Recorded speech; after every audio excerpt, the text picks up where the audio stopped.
Wondering why you're reaching middle age and your belly fat seems to be like an unstoppable train? Uh-oh, belly fat sounds like a rock band in the 70s. Here's their big hit called I Feel Bloated. Well, there's some specific reasons why your body decides to put fat around your abdomen, and we're going to talk about the causes and things that you can do about them. And what's the big deal? Who cares if it's around my abdomen or if it's in my legs or my butt, right? So I'd say the first thing is, hey, if you don't care about your appearance, fine. Good on you for being confident. But the fat that's around your organs, or that visceral fat, actually is linked to chronic disease. So diabetes, heart disease, mortality, so all of them. So that's a nice little segue. So really there's two kinds of belly fat. There's the belly fat that's inside of your skin, surrounding your organs, subcutaneous tissue. Yeah, like usually it's in the 2 to 3 kilogram amount. That's how much we have. And that's what actually causes your belly to be firm and distended. It's not like the jiggly belly. It's like that hard, firm, protuberant abdomen. And our bodies preferentially put fat there. Yeah, why did they do that? Well, because it's readily available for use for energy. The whole point of fat is to store it for energy, so that when you don't have food around you, you can break down that fatty acid, right? So our bodies are historically driven and programmed to save those very valuable calories for times of famine or food scarcity. And you know how you get rid of where like where most of your fat goes, like once you break it down, you breathe it out. That's how you get rid of all the carbon, right? You have fatty acids, you add oxygen, and then what you get is carbon dioxide, water, and energy, right? And so most of the carbon you breathe out. Breathe out your fat, 80% of it. Breathe out your fat. But the trouble is that despite being programmed this way, now we have an unlimited number of calories. So our body still thinks that calories are critical and that we can't get enough of them. Because I thought, well, then why can't our body be smart enough say, hey, guess what, Brad? You had 500 calories too much today. Why don't you just pee it out? We just can't do that. Our bodies are irreversibly programmed to save those calories, and that's how we store them. But as we get older, where we put the fat changes. So when you're younger, a lot of times the fat goes into subcutaneous areas like your hips and your thighs and throughout your body, your legs, like a little bit even your arms, a little bit around your organs. But as we get older, more of it goes not only around our organs, but also in the subcutaneous tissue around our abdomen. And there's really 5 causes. Well, and that's a problem, right? The whole idea of the visceral fat is much more dangerous because it leads to insulin resistance. It's metabolically active. It's way more metabolically active. And it leads to inflammation. Yes. And historically, it was a good thing to put it there because that fat is much more readily available to you, break it down quicker, get your blood glucose up. So it's a good thing to have this visceral fat as we aged 100,000 years ago back then. You got Skip the Dishes now or DoorDash or whatever. You can get calories whenever you want. Uber Eats, right? So it was a good thing. I like that we mentioned all of them there. Yeah, we had to. Stay Instacart. Okay, it was a good thing back then. It's not a good thing now because this visceral fat is worse for you than fat in other parts of your body, right? Just wanted to mention that. No, I like that. Okay, so the top 5 reasons that we start to put more fat in our belly.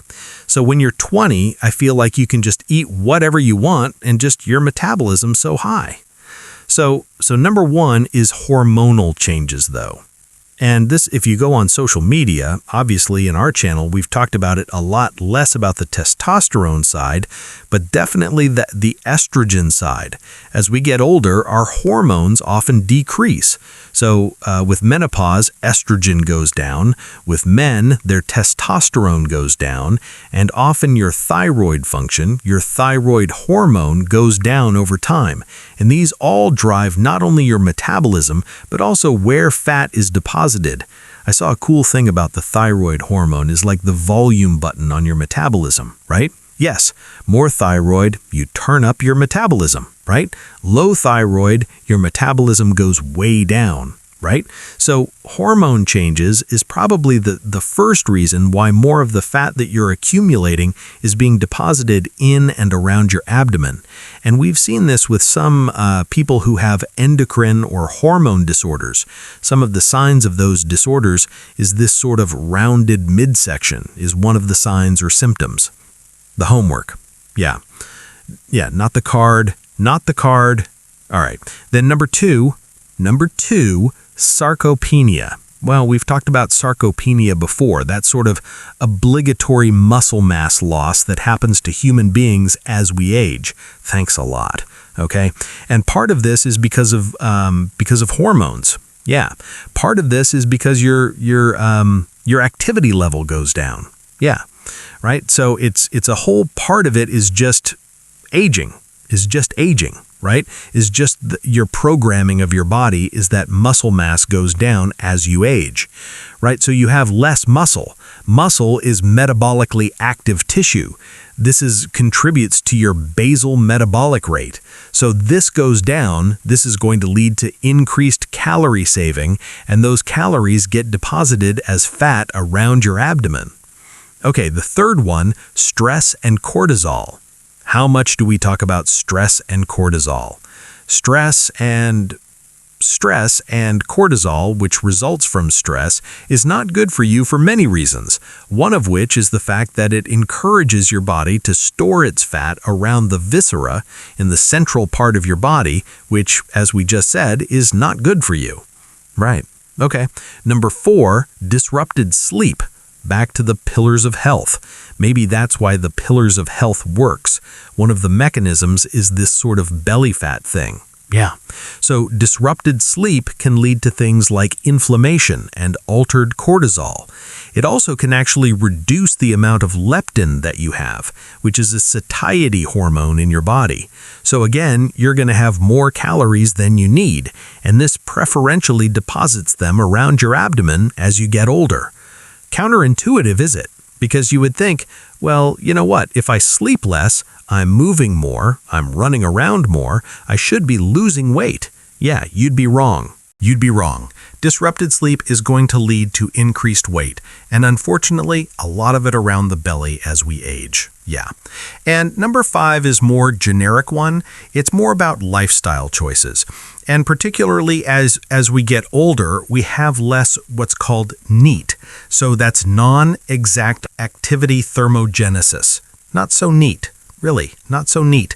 So you're doing less like standing, less fidgeting, less not walking for exercise, but just walking around. So you're spending more time on the couch or at your desk or whatever. As we get older, we do less of that. So those calories are now turned into fat. The other one is poor food choices. Well, it happens. Yeah. So highly processed food, highly sugary foods. Did you know that to convert protein to fat, 30% of those calories actually have to be burned in the process of converting protein to fat? This is one of the reasons why people say, hey, you should have protein at every meal. You need to have adequate amounts of protein. Yeah, and that's maybe why those high protein diets or ketogenic diets or carnivore diets can lead to weight loss, because almost a third of the energy you're taking in eating a protein goes back into digesting the protein, right? Whereas refined sugars, easily made to fat. And then obviously fat is the easiest to make to fat. Fat is already fat. 0% of energy takes to convert fat to fat. And I think that was actually the impetus for a lot of low-fat diets. They're like, what isn't fat just easily becomes fat. It's already fat. Maybe get rid of the fat. Carbs were there about like 5 to 10% of the energy goes back into digesting them. But good studies to show ultra-low fat diets are not better than any other things because of the fillers that they put back in them. Yeah, that's a totally separate note. Okay, so now you know the top 5 causes, but really why you're here is not, at the end of the day, you don't really care why it's there, just how to stop. You just wanted to not accumulate or to go away for Pete's sake. Yeah, so can I just go do a bunch of sit-ups? Bunch of stomach crunches to get rid of my belly fat? So that is a very good question, Paul. You're talking about a term called spot reduction. Spot reduction, like you clean a carpet, right? So what I would say is sit-ups are really good for strengthening your abs, improving the endurance that you have for core abdominal activity, which I think are really good for you. Helps your back, it's good to have strong core, good for your balance, good for a host of things. But won't that get rid of my belly fat? No, it doesn't work like that. So the muscles of your abdomen, as they're doing exercise, they don't get to just say, hey, it seems it would make more sense to me though, actually, now that we're not calorie scarce. Yeah, if somehow your muscles say, well, this fat's right here, wouldn't that be easier, like for transport costs and whatnot? Why would I borrow a cup of sugar from my neighbor? Why do I go across the road down the street? So it's not true. So unfortunately, abdominal fat is actually very stubborn and often resistant to losing that kind of weight.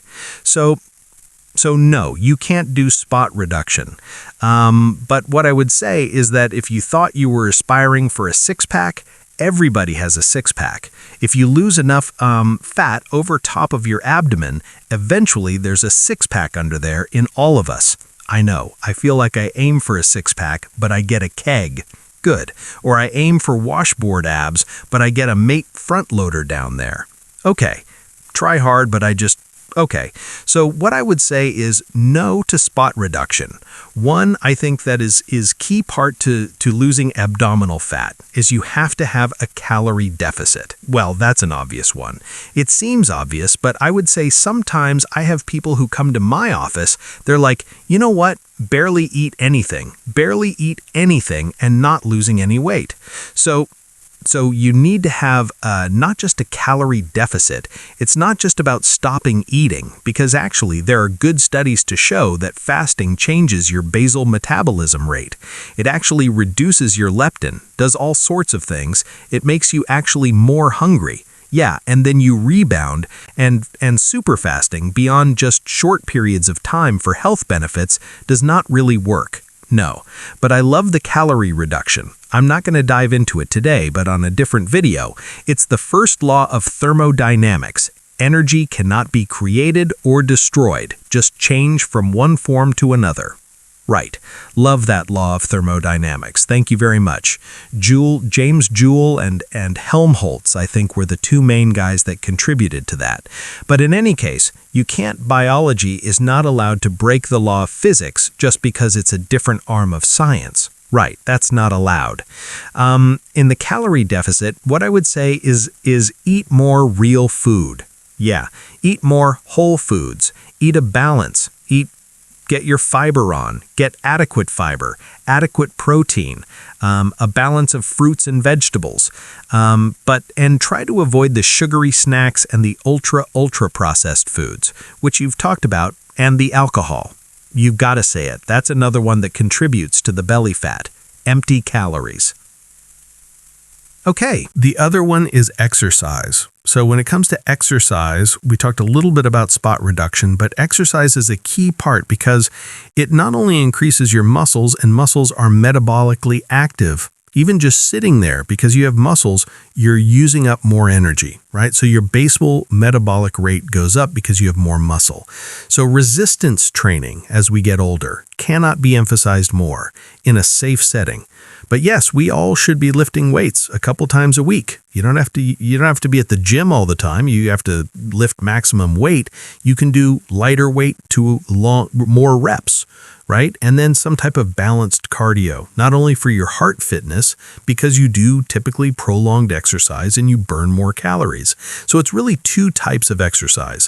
When you're going to the gym, you're thinking of your strength training, and you're also thinking of your aerobics. Yep, next are hard for me. That's the first one I like to skip. Yeah, I'd rather just do the strength training. So like aerobics class, I'm not a big fan of the whole aerobics. You don't like treadmill? You don't like the bike? You don't like, I don't mind. What about telemarketing, like cross-country skiing?